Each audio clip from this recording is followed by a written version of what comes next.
বরবাদ হচ্ছে স্বাভাবিক, এটি বড় বাজারের ছবি, বড় ক্যানভাসের ছবি। অডিয়েন্স রিপোর্ট, অডিয়েন্সে ভালো লাগাতে আমি মনে করি যে আমরা এক নম্বরে আছি। যেখানে দুটো শো আছে সেখানে আমাদের একটা শো বেড়ে তিনটা হয়েছে, আরেকটা পড়ানো হবে ইনশাল্লাহ। কি বলেছে জঙ্গলি সীতামাটি ফ্যামিলি অডিয়েন্সের মুভি, এইটা অবশ্যই একটি কমার্শিয়াল মুভি, পাশাপাশি কিন্তু এটার ভিতরে একটা সামাজিক আমরা চেষ্টা করেছি বেশ কিছু মেসেজ দেওয়ার জন্য।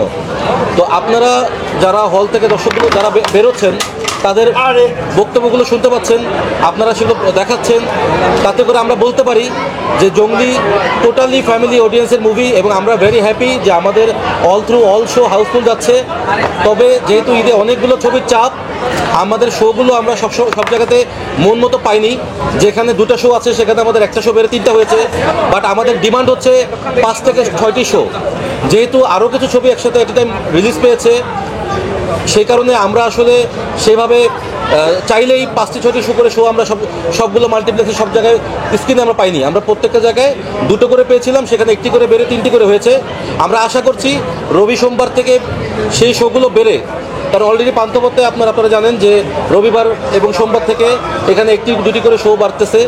এবং মিরপুরে আজকে থেকে, মিরপুরে কিন্তু আমাদের সনিতে ঈদের দিন থেকে শো ছিল না, আমাদের অডিয়েন্সের রেসপন্সের কারণে সেটি আজকে ঈদের 5ম দিন থেকে নতুন করে মিরপুর সনিতে অ্যাড হয়েছে। আমরা এই 3 থেকে 4 দিন আসলে অডিয়েন্সের ফিডব্যাকটাকে আমরা অবজার্ভ করেছি।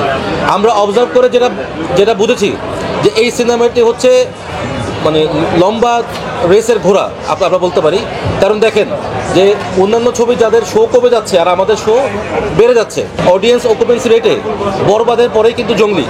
আপনি যদি অডিয়েন্সের অকুপেন্সি রেটটা আপনারা ক্যালকুলেশন করেন তাহলে দেখবেন যে বরবাদের পরেই সেকেন্ড অবস্থান হচ্ছে জঙ্গলি। আর আমাদের হল সংখ্যা, যেমন আমাদের কিছু সিঙ্গেল হল আমরা রিলিজ করেছি ঈদে, আমাদের নেক্সট ফ্রাইডে থেকে আরও 10 থেকে 12টি সিঙ্গেল স্ক্রিন বাড়তেছে। যেমন জামালপুর, তারপর শ্রীমঙ্গল, মৌলভীবাজার, তারপরে শেরপুর, বগুড়া, বেশ কিছু জায়গায় আমাদের কাছ থেকে অলরেডি গাজীপুর, এই হলগুলোতে আমাদের নেক্সট ফ্রাইডে থেকে সিঙ্গেল হলের সংখ্যা আমাদের বাড়তেছে, যেটা কিনা অন্য কোনো ছবি বাড়তেছে না।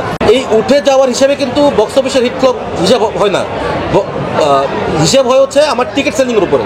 তো সেই হিসাবে যেহেতু বরবাদের পরবর্তীতে অকুপেন্সি রেটে আমি সেকেন্ডে আছি, এবং আপনি যখন 3 উইকস পরে ক্যালকুলেশন করবেন তখনও দেখবেন যে অল ওভার যাদের শো কমে যাচ্ছে আমাদের বেড়ে যাচ্ছে, তখন গিয়ে আমরা সেকেন্ড পজিশনেই থাকবো। আর বরবাদ হচ্ছে স্বাভাবিক, এটি বড় বাজারের ছবি, বড় ক্যানভাসের ছবি, এটা পুরো দোস্তের কমার্শিয়াল সিনেমা। এটা সেল পজিশনে ওরা 1 নম্বরে আছে, 1 মাস পরে ওরা 1 নম্বরে থাকবে। বাট অডিয়েন্সে ভালো লাগাতে আমি মনে করি যে আমরা 1 নম্বরে আছি। অডিয়েন্সে ভালো লাগাতে এটা আপনারাই সাক্ষী, আপনারাই কিন্তু শোয়ের শেষে অডিয়েন্সদের বক্তব্য নিচ্ছেন। আপনারা জানেন যে পরাণ ছবিটারও ডিস্ট্রিবিউটর আমি ছিলাম। পরাণ আমি 11টা হল থেকে শুরু করে 150 হল 2 মাসে আমি ঘুরাইছি। তো এই ছবিটাও সেটাই হবে, আরেকটা পরাণ হবে ইনশাল্লাহ।